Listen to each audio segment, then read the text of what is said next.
Thoughts of Billal এই নামটা তো আপনারা সবাই শুনছেন তাই না? আর এখন তো উনি একদম ট্রেন্ডিংয়ে আছে, সবাই না শুনলেও এখন আমরা সবাই মানে চিন্না গেছি।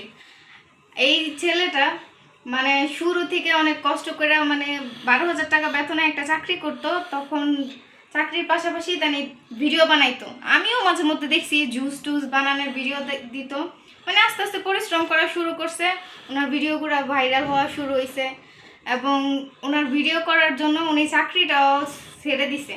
ছেড়ে দেওয়ার পরে কি হইলো, উনি আরও ভালোভাবে পরিশ্রম করলো, অনেক ভালো ভালো মানে কথা আমাদের সমাজের মানুষরা তুলে ধরলো। কিন্তু এখন সমাজের এক শ্রেণীর মানুষের ওনার একটা কথার মধ্যে চুলকানি শুরু হয়ে গেছে। আর সেই কথাটা হয়েছিল কি যে উনি 3 মাসের মধ্যে 40 নাকি কত লক্ষ টাকা 44 লক্ষ টাকা আর্ন করছে। এখন এই সত্যটাই এখন হ্যার জীবনের কাল হয়ে দাঁড়াইছে। এক শ্রেণীর মানুষ একদম উঠা পুরা লাগছে ওর পিছনে। ওর তো আর কিছু হয় না, উনি আরো ভাইরালে তুমুল তুঙ্গে চলে গেছে। এখন উনি কে এটা দেখার জন্য মানুষ সার্চ করে।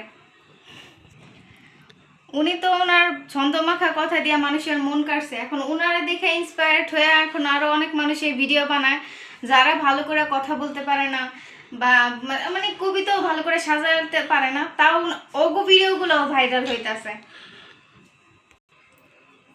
উনি তো ওনার যোগ্যতায় ভাইরাল হয়েছে, আমরা আমাদের নিজেদের যোগ্যতায় ভাইরাল হই না। আমরা কি করলাম, ওনারে কপি করা শুরু করলাম। এখন আমার মানে সবাই দেখি শুধু এই একটাই ভিডিও বানায়, এখন আমারও অনেক সময় ভালো লাগে না।